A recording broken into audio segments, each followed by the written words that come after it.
നമുക്ക് ഇടപെടിയുന്ന ഒരു ടേസ്റ്റിയായ ഇസ്റ്റ് ഉണ്ടാക്കിയാലോ. അതിനാവശ്യമായിട്ട് ഇഞ്ചി വെളുത്തുള്ളി ചതച്ച് വെച്ചത്, പൊട്ടറ്റോ, ക്യാരറ്റ്, സവാള, പച്ചമുളക് എല്ലാം കൂടെ ഒരു കുക്കറിലോട്ടിട്ട് ആവശ്യത്തിന് ഉപ്പും മഞ്ഞൾപ്പൊടി 1/4 ടീസ്പൂൺ, മല്ലിപ്പൊടി 1/4 ടീസ്പൂൺ, ചിക്കൻ മസാല ഇവയെല്ലാം കൂടെ ഇട്ടിട്ട് ആവശ്യത്തിന് വെള്ളവും ഒഴിച്ച് അടച്ച് വെച്ച് ഒരു 3-4 വിസിലടിച്ച് ഓഫാക്കി വെക്കാം.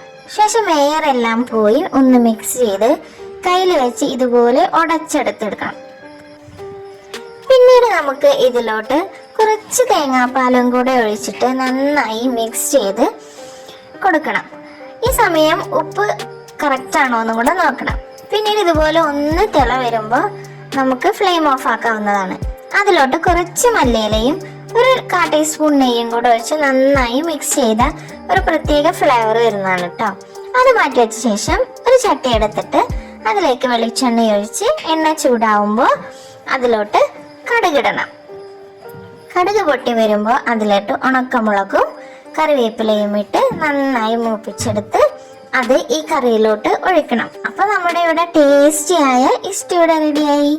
ഈ റെസിപ്പി ഇഷ്ടമായ എല്ലാവരും ലൈക്കും കമന്റും സബ്സ്ക്രൈബും ചെയ്യണേ. അപ്പൊ ഇനി വീണ്ടും വേറെ വീഡിയോ ആയിട്ട് കാണാം. ബൈ.